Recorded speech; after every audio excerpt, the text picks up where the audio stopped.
Today we're going to talk about multiplying mixed numbers, and there are two different approaches we took today in class. One way was something called partial products, which is basically breaking it down into pieces and multiplying all the pieces together. Not the way I did it when I was in school. Initially I thought it might be a little more confusing for the kids, but it turns out it's something most of them seem to grasp and have an easier time working with than the other way.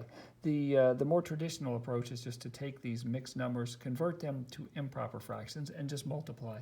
Problem with that is sometimes the numbers tend to get a little big, as you may see. So first, if we want to do partial products, what we do is we start by drawing a rectangle on our whiteboard, on our paper, on our whatever, and then we kind of look at the number of pieces in each number. And so this has a whole number and a fraction, so that's two pieces. So what I'm going to do is divide my whiteboard, better than that, hopefully, divide my whiteboard about in half this way. And then since I see two pieces on the other number as well, I'm going to draw a horizontal line across there. And so I've now taken it and divided my working space into 4 different quadrants. So I just take my numbers and I just break them up basically. I'll put the whole number here and the fraction over here. And for the second number, I will put the whole number up here and the fraction below. And then what I'm going to do is treat it kind of like I do a multiplication chart. I'm going to take this 2 and I'm going to take it times the number that's across here, and it's kind of where these two meet is where I put the product. So 3 times 2 is 6. And then I take 1/3 times 3 for this square, or rectangle, and that would be 3/3, and 3/3 is the same as 1 whole. And I'm going to simplify like that if I can. It's entirely optional if you choose to do that or not to do that. 2 times 3/4 is 6/4, and I'm going to leave that one alone. And then 1/3 times 3/4, I multiply my numerators. 1 times 3 is 3. My denominators, 3 times 4 is 12, so I get 3/12. And then all I'm going to do is add it all up together. The whole numbers are easy, 6 and 1, that gives me 7. The fractions are a little tougher because I don't have a common denominator, so I need to get one.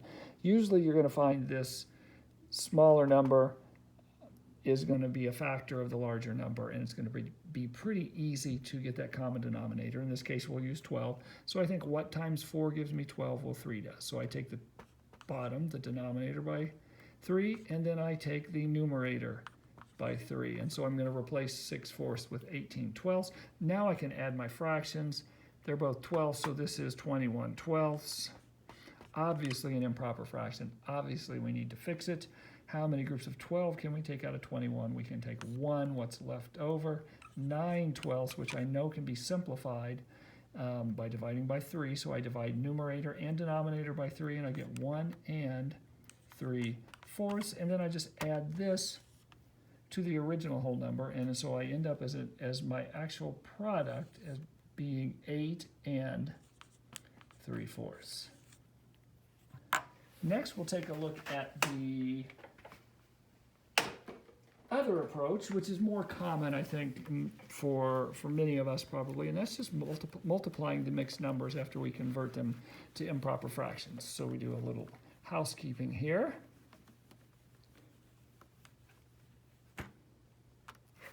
Good enough. And so what I'm going to do then is take each mixed number and convert it to an improper fraction. So 3 times 2 is 6, plus 1 is 7/3. And 3 times 4 is 12. 12 plus 3 is 15/4.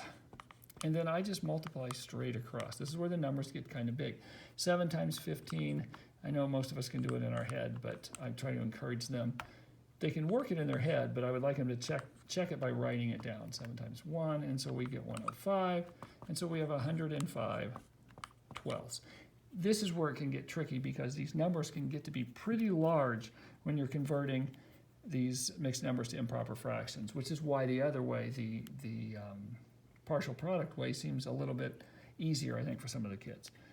So over here, we're going to take 105. We're going to say how many groups of 12 are in 105 because we need to convert that improper fraction to a mixed number.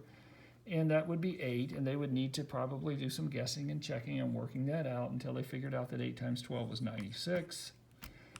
And there's 9 left over. As a remainder, we put the 9 over the 12. So there we've got our 8 and 9/12 again. When we simplify, we get 8 and 3/4. I'm not concerned which way the kids do it. What I would like, though, is that they are able to do it both ways. They may have a preference, and for the test, unless it specifies, they can use whichever method they're most comfortable with, and I think that's the way it is probably on most of the problems.